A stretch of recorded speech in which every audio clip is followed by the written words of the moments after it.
Coucou tout le monde et on se retrouve aujourd'hui pour une nouvelle recette. Alors aujourd'hui on va apprendre à faire des chips de pommes, une recette très sympa si vous aimez servir des fruits séchés en apéro ou si vous avez une petite faim dans la journée ou simplement à la place du popcorn devant un film. Donc on s'y met tout de suite.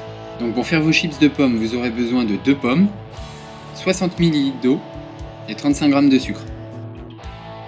Donc vous allez commencer par mettre votre eau et votre sucre dans une casserole que vous allez mettre sur feu moyen, simplement pour chauffer juste assez pour que le sucre se dissolve dans l'eau. Ensuite vous mettez de côté, vous laissez refroidir, on va le réutiliser après. Donc maintenant vous allez commencer par bien laver vos pommes, donc pas besoin de les éplucher, simplement un bon lavage. Ensuite vous retirez le trognon ou vous le retirez pas, là vous êtes seul juge de ce que vous préférez faire. Donc maintenant vos pommes sont prêtes à être coupées, donc là vous avez deux solutions pour couper vos pommes. Soit vous allez utiliser un couteau comme moi, soit vous allez utiliser une mandoline. Si jamais vous utilisez le couteau, ce que je vous conseille pour éviter de vous blesser, c'est simplement de couper une première tranche à la verticale dans votre pomme pour avoir un côté plat. Comme ça vous basculez votre pomme sur ce côté, elle va être beaucoup plus stable et ça va être beaucoup plus simple pour vous de faire des tranches fines parce que vous allez vous rendre compte assez vite qu'au couteau c'est pas toujours évident. Et donc vous coupez entièrement vos deux pommes en tranches fines. Donc toutes vos pommes sont coupées, donc ce que vous allez pouvoir faire maintenant c'est récupérer votre eau sucrée. Donc normalement ça a eu le temps de bien refroidir, ça doit être tiède tout au plus, et vous allez tremper chaque tranche de pomme dans votre sirop de sucre. Le but de la manipulation c'est d'éviter que vos pommes ne noircissent. D'ailleurs si vous regardez bien, on peut déjà voir que le temps que je coupe les deux pommes, sur certaines de mes tranches, le centre a commencé à devenir un petit peu marron, c'est ça qu'on va essayer d'éviter.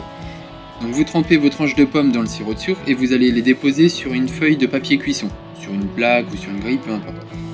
Vous pouvez maintenant enfourner vos pommes dans votre four préchauffé à 80-90 degrés, vraiment tout au plus. Le but étant de les laisser sécher relativement longtemps, 3/4 d'heure à 1 heure.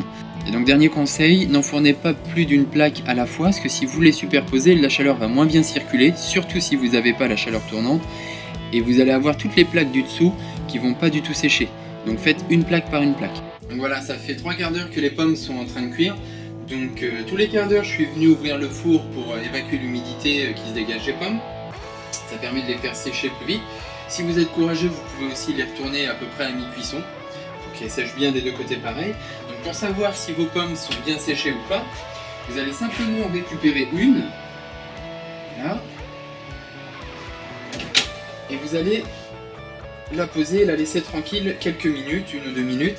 Si votre pomme durcit, c'est qu'elle est assez sèche. Si jamais elle reste molle, c'est qu'il y a encore trop d'eau dedans. Donc il faut laisser cuire encore un petit peu. 3/4 d'heure, vraiment c'est une base. Donc vous adaptez en fonction de l'épaisseur de vos pommes et de la quantité. Et voilà, on a nos chips de pommes après les avoir simplement laissés sécher quelques minutes. Donc il faut obtenir quelque chose de croquant comme ça. Voilà, c'est tout simple. Et c'est super bon. Donc régalez-vous. Donc si la vidéo vous a plu, n'hésitez pas à la liker, la partager et me rejoindre sur Facebook. Sachez aussi qu'avec une amie, on a mis en place un site pour une envie et une recette. Donc je vous mets le lien dans la description. N'hésitez pas à aller y faire un tour. Vous retrouvez plein d'autres recettes que celles que je vous ai déjà proposées. A bientôt tout le monde.